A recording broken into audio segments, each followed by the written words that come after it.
ఓం నమ శివాయ. ఓం శ్రీ మాత్రే నమః. అమ్మవారి కృప, గురుదేవుల ఆశీస్సులు ఉంటేనే తప్ప ఇలాంటి దివ్యమైన కార్యక్రమాల్లో పాల్గొనే భాగ్యం లభిస్తుంది. బెజవాడ సమీపంలోని పటమట ఎంట్రన్స్ గేట్ దగ్గర ఉన్న శ్రీ గణపతి సచ్చిదానంద స్వామి ఆశ్రమంలో శ్రీ మరకత రాజరాజేశ్వరి అమ్మవారి ఆలయంలో నిర్వహించిన పవిత్రమైన కోటి భగవద్గీత పారాయణం, శ్రీలలిత సహస్రనామం పారాయణం, మణిదీపవర్ణ పారాయణం కార్యక్రమాల్లో పాల్గొనే అదృష్టం మాకు ఈరోజు కలిగింది. ఇలాంటి మహత్కరమైన ఆధ్యాత్మికమైన కార్యక్రమంలో నేనే కాదండోయ్, నా ఇద్దరు పిల్లలు కూడా కోటి భగవద్గీత పారాయణంలో భక్తి శ్రద్ధలతో పాల్గొన్నారు. ఆ దివ్యమైన వాతావరణం, అమ్మవారి ఆలయం వైభవం, భక్తి భావంతో నిండిన ఆ క్షణాలు మాటల్లో వర్ణించలేను. ఈరోజు ఈ అద్భుతమైన ఆలయం ఎలా రూపుదిద్దుకుందో, అక్కడి దివ్యమైన అనుభూతిని మీ అందరితో పంచుకోవాలనే ఉద్దేశంతో ఈ వీడియోని తీసుకొచ్చాను. రండి, అమ్మవారి కృపతో రూపుదిద్దుకున్న ఈ అందమైన ఆలయాన్ని నాతో పాటు మీరు కూడా దర్శించుకోండి. ముందుగా మనకి దర్శనమిచ్చే విఘ్నేశ్వరుడు, అన్ని శుభకార్యాలకు అతిథుడైన గణపతిని దర్శించుకుని ఆయన ఆశీస్సులతో అమ్మవారి సన్నిధిలో అడుగు పెడదాం.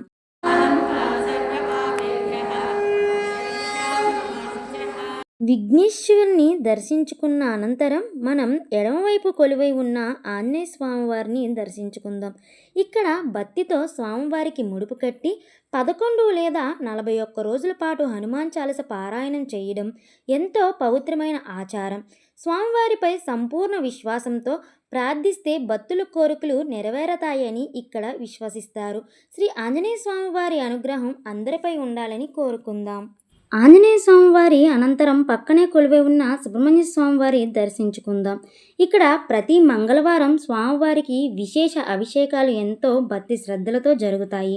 గర్భాలయ దర్శనం చూపించే అవకాశం ఉన్నప్పటికీ నా వ్యక్తిగత భావంతో ఆ దృశ్యాల్ని వీడియోని చూపించడం లేదు.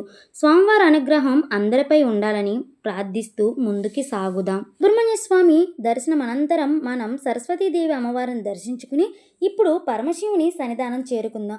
ఈ ఆలయంలో స్వామివారి ప్రత్యేకమైన రూపం గాలిగోపురం.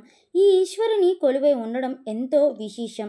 ఈ దివ్య దర్శనం మనకు ఆధ్యాత్మిక అనుభూతిని కలిగిస్తుంది. ఓం నమ శివాయ. శివ దర్శన అనంతరం ఇంకేముంది ఆలస్యం, ఎంతో వైభవంగా కొలువై ఉన్న శ్రీ మరకత శ్రీ రాజరాజేశ్వరి అమ్మవారి దివ్య సన్నిధానం చేరుకుందాం. ఇక్కడ అమ్మవారు మణి మాణిక్య కాంతులతో దివ్యంగా వెలుగుతూ భక్తులకు దర్శనమిస్తారు. ఈ ఆలయం గోపురం కూడా శ్రీచక్ర ఆకారంలో ఉండడం ఈ క్షేత్రం యొక్క ప్రత్యేకత. అమ్మవారి ఆలయం ఒక్క ప్రదక్షిణ చేస్తే శ్రీచక్ర ప్రదక్షిణ చేసిన ఫలితం లభిస్తుందని భక్తులు విశ్వసిస్తారు.